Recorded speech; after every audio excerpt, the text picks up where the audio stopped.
Hello, কেমন আছো তোমরা সবাই? আশা করি ভালো আছো। তো আমাদের শ্বশুরবাড়ি এখানে হয় শীতলা কালী পুজো, মানে দিনের বেলা হয় শীতলা পুজো, রাতের বেলা হয় কালী পুজো। তো ওই যে শীতলা পুজোর লাইটিং তোমরা দেখতেই পাচ্ছ। এই যে আমি পুজো দিতে বেরিয়ে গেছি। আসলে পুজো দিতে আমার মা এসেছিলো, মায়ের সাথে আমি গিয়েছিলাম। আমি উপোস করেছিলাম এবং বেলায় আমি লুচি টুচি খেয়ে নিয়েছিলাম, কারণ আমার মেয়ে খুব ছোটো। এই যে আমাদের মা শীতলার মূর্তি। আর এদিকে দেখো কত পুজো বাটা পড়েছে, দেখো কত লোক, অনেক দূর দূর থেকে এই পুজোটা দিতে আসে লোকে। আর এই যেখানে মা শীতলার ঘটে আর কুলোই বলে জল ঢালে মা শীতলাকে ঠান্ডা করানোর জন্য। যারা উপোস করে তারাই জলটা দেয়, আর সাথে অনেকে যায় আরও আদার্স। তো সেই জন্য অনেক লোক হয়, আগে আরও হতো, এখন একটুখানি কমে গেছে। আর এই যে বাজনা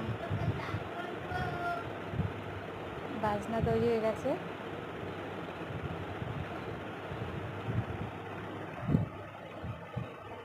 দেখো কত লোক, দেখেছো?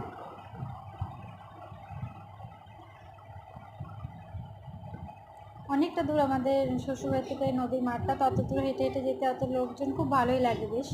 আর এই যে নদীর মাঠে তো ভালো লাগে। লাইক কমেন্ট শেয়ার করে দিও। Thank you.